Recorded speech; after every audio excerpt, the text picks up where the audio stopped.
అంతా అయిన తర్వాత గాని జరిగింది నాకు అర్థం కాలేదండి. తీరా నేను గుడి నుంచి ఇంటికి వచ్చేసరికి కోడల్ని పంపించేశాడు.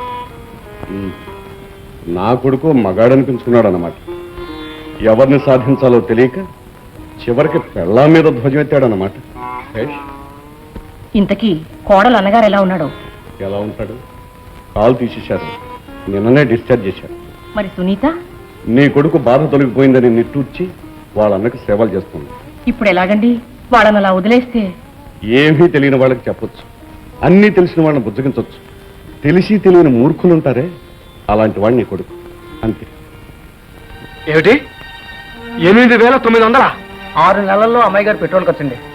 6 నెలలు అంత పెట్రోల్ ఖర్చా? అవును సార్. పెట్రోల్ పోసావా లేకపోతే బంగారం కరిగించి పోసావా? పెట్రోలే సార్, బిల్లు చూసుకోండి.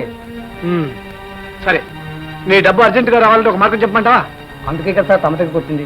ఆ కారు అమ్మేసి మీకు రావాల్సిన డబ్బు తీసుకుని మిగతా పరమేశ్వర గారికి ఇచ్చేయండి. వాట్? నా కారు అమ్మేశారా? అవునమ్మా. అసలు కారు అమ్మింది ఎవరు? ఎవరిని అడిగి అమ్మారు? బిల్స్ నెలల కొద్దీ పేరుకుపోతున్నాయని మీ వారిని కలవమన్నారు మా ఓనర్ గారు. కలిశాను. కారు అమ్మేయమన్నారు. ఈ బుక్ సాయంకాలం ఇస్తామన్నారు. ఎంత ఇదైతే మాత్రం మీ ఆయన నీతో చెప్పకుండా ఇంత పని చేస్తాడా? అత్త సొమ్ముని అల్లుడు దారిపోసాడంటారే, మీ ఆయన కరెక్ట్ గా ఆ పనే చేశాడు. అదే నేనైతేనా? అల్లుడు గారు కారు అమ్మేయమన్నారా? అవును సార్. ఈ చెక్కు నాకేమన్నారా? అవును సార్. మరి ఈ విషయం మా గీతకు తెలుసా? ఇందాకే సర్వీస్ స్టేషన్కి వచ్చారు. ఈ విషయం తెలిసి కోపంగా వెళ్ళిపోయారు సార్. సరే, నువ్వు వెళ్ళి.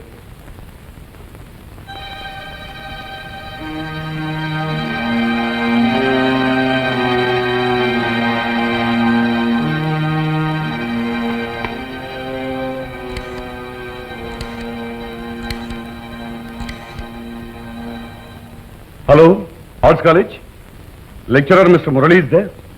స్టాఫ్ రూమ్ లో ఉన్నారా? Okay, thank you. ఏమండి, నా కారు ఎందుకు అమ్మారు? అసలు అమ్మే అధికారం మీకు ఎవరిచ్చారు? మీరేమైనా దాన్ని కొన్నారా? ఆ విషయాలను తర్వాత మాట్లాడుకుందాం. ముందు నువ్వు ఇంటికి వెళ్ళు. నో, ఇక్కడే తేలిపోవాలి. నాతో మాట మాత్రమైనా చెప్పకుండా నా కారు అమ్ముతారా? మీ జీతం దాంట్లో పోతే పెట్రోల్ విలువైనా చేయదు. గీత, నువ్వు ఎక్కడ మాట్లాడుతున్నావు, ఏం మాట్లాడుతున్నావు మర్చిపోతున్నావు. మర్చిపోయింది మీరు. మీ అంతస్తుని మీ స్థానాన్ని మర్చిపోయి ప్రవర్తించారు. గీత, ఇంకేమైనా బుద్ధి ఉందా? చేసిన దౌర్భాగ్య పని చాలక పెద్ద కారు కోసం నలుగురు ముందు వచ్చి నన్ను అవమానిస్తావా? నాతో చెప్పకుండా నా కారు అమ్మి నన్నెంత అవమానపడతారో మీకు తెలుసా? నేను అవమానించాలి కాదు నా ఉద్దేశం. అసలు మన ఆదాయం ఏమిటో, మన ఖర్చు ఏమిటో. ఏమిటండి మీ బోర్డు ఆదాయం? మిమ్మల్ని మీ ఆదాయాన్ని నమ్ముకుంటే నేను గడ్డి తినాలి, నార చీరలు కట్టుకుని ఊరేగాలి. గీత, నేను పచ్చగా ఆనందంగా తిరుగుతుంటే మీ కళ్ళు కుట్టాయి. నన్ను చూసి ఓర్వలేక ఇంత నీచానికి నన్ను కొడతావా? నా మీద చేయి చేసుకునే స్థితికి వచ్చావా? ఈ రోజు నుంచి నీకు నాకు ఏ సంబంధం లేదు. ఈ జన్మలో మళ్ళీ నీ ముఖం చూడను. Hell with you. గీత, గీత.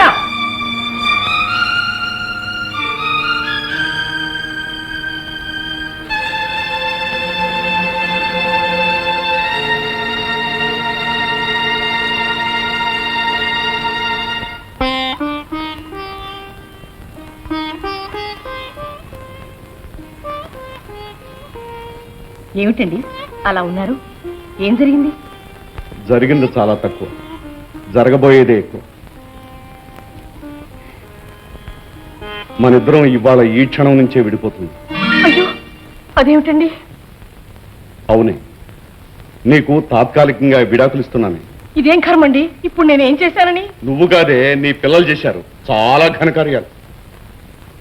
చూడు, ఇక నుంచి జరుగుతున్న దాని గురించి ఆలోచించి ఆశ్చర్యపడకు, జరగబోయే దాని గురించి ఊహించుకుని ఆలోచించు. ఏమిటోనండి, మీరు చెప్పేది నాకు బొత్తిగా అర్థం కావడం లేదు. నార్మల్ ఏమే నన్నే ఎదురించే స్థితికి వచ్చావు అన్నమాట. నీకు వచ్చిన నీళ్ళు ఎవరికి వచ్చాయి?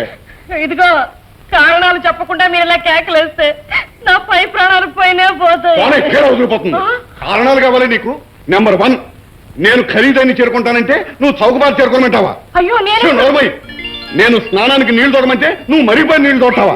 నోర్మై, నేను ముచ్చటపడి నెక్లెస్ కొంటానంటే నువ్వు వద్దంటావా? అయ్యో రామచంద్ర, ఏమిటండి ఇది? ఏమిటి నాన్నది? ఏమిటా, మీ అమ్మకి పొగరెక్కింది, కళ్ళు నెత్తికెక్కాయి. 40 ఏళ్ళు కాపురం చేసిన తర్వాత ఈ ముసలోడు ఏం చేస్తానని కన్న కావరు. నాన్న, ఎప్పుడన్నా అమ్మని పల్లెత్తి మాట అన్నావా? ఆలు చూసుకునే నా మీద పెత్తనం చేస్తుంది. పెత్తనం నోరెత్తిందంటే పళ్ళు రాలగొట్టేస్తాను. అమ్మా, ఏమిటమ్మా ఇది? ఏమిటోనమ్మా, మీ నాన్నగారు ఇందాక ఇంటికి వచ్చిన దగ్గర నుంచి పరసలో ప్రభ ఇలా ఊగిపోతున్నారు. నాకంతా అయోమయంగా ఉంది. నాన్న, ఏమిటి మూర్ఖత్వం? చూడమ్మా, ఇది భార్యాభర్తల మధ్య వ్యవహారం. జోక్యం చేసుకుని ఉంటే మాట దక్క. కానీ ఆవిడ మా అమ్మ. అందుకని ఆవిడ చేసిన వ్యర్థపాలన్నీ భరించమంటావా? నాన్న, నువ్వు ఇలా మాట్లాడుతున్నావంటే నాకే ఆశ్చర్యంగా ఉంది. ఉంటుంది. సమయం వస్తే గానీ అస్సలు బుద్ధులు బయటపడవమ్మా. ఎవరి మాట నువ్వు చెప్పేది? నా పెళ్ళం గురించి. ఇంకా ఎక్కడ నిలబడ్డావా? పో బయటికి. అయ్యో, ఉన్న పాటను పొమ్మంటే నేను ఎక్కడికి పోనండి. ఎక్కడికా? ఏడుతో పో. పొమ్మది ఎక్కడ పోవాలో అడ్రస్ కూడా నేనే చెప్పాలా? అమ్మా, నీకేం పర్వాలేదమ్మా, నేనున్నాను. నువ్వేం దిక్కులేని దానివి కాదు. విన్నావుగా, నీకు పెద్ద దిక్కు దొరికింది. వెళ్ళు, నిన్ను తీసుకెళ్లి నెత్తిరెక్కించుకుని ఊరేగిస్తుంది. నాన్న, ఆఖరికి నువ్వు అందరి మగాళ్ళలా. మగాళ్ళలో మంచితనం నీకు అర్థమైంటే నువ్వు ఇంత దూరం వచ్చేదానివి కాదమ్మా. ఏమిటి నువ్వనేది? మా మంచితనాలు నీకు ఇప్పుడే అర్థం కావాలి. ఇంకెందుకలా నిలబడ్డావు? మీ అమ్మని అంటూ పెట్టుకుని మీ ఇంటికి వెళ్ళు. ఏమండి, అర్థం దొరికిందిగా, వెళ్ళు. రామ్మా, మా ఇంటికి పోదాం. గీత, ఏం పని మీద వచ్చావమ్మా ఇక్కడికి? నేనా? నీకేం చెప్పినా అర్థం కాదు. రామ్మా. ఏమండి, మీరు వేళకి మందులు అవి తీసుకుంటారో లేదో, అసలు మీకు భోజనం అది సరిగ్గా జరుగుతుందో లేదో, మిమ్మల్ని విడిచిపెట్టి నేను. పార్వతి, నువ్వు లేకుండా నేను ఎప్పుడైనా టిఫిన్ భోజనం చేశానా? ప్రతి పూట మన ఇద్దరం కలిసే చేద్దాం. ఆ ఏర్పాట్లు నేను చూస్తాను కదా. అమ్మాయికి అనుమానం వస్తుంది. నువ్వు పద. పద చెప్తాను. పద. ఏం చిట్టు తల్లి, మొగుడిని వదిలిపెట్టి పుట్టింటికి వచ్చావా? అమ్మను మెడకు చుట్టానుగా, ఏ కుదురుతుందో రాగం. పరమేశ్వర, ఇహ ప్రారంభించో దుష్ట శిక్షణ శిష్ట రక్షణ.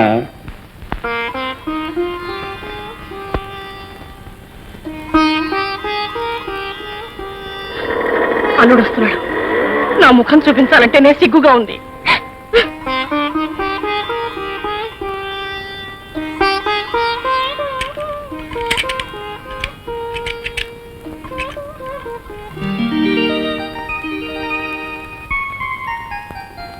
గీత, ఏమిటి ఇక్కడ కూర్చున్నావేటి? ఎంతసేపు అయింది వచ్చి? చాలాసేపు అయింది. లోపల రా. ఏమండి, మా నాన్నగారు అమ్మను వెళ్ళగొట్టేశారండి. మై గాడ్, ఎంత పని జరిగింది? మరి మా అమ్మ ఎక్కడికి పోతుందండి? అవును, ఎక్కడికి పోతుంది? మనతోనే ఉంటుందండి. నేను తీసుకొచ్చేశాను. అత్తయ్య గారు, గీత చెప్పింది నిజమే బాబు. కడుపు చించుకుంటే కాళ్ళ మీద పడుతుందని ఆయన పనులు చెప్పుకోవాలంటే నాకే సిగ్గుగా ఉంది. మీరు బాధపడకండి, నేను వెళ్ళి మాట్లాడొస్తా కదా. మీరు లోపల పదండి. బాబు, పదండి.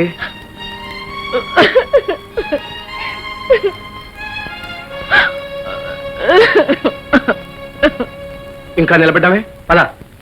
చూడండి, నేనింటికి తిరిగి వచ్చింది మీ పనులకు తలంచి కాదు, మా అమ్మ కోసం. అలా కానీ ముందు లోపల పద.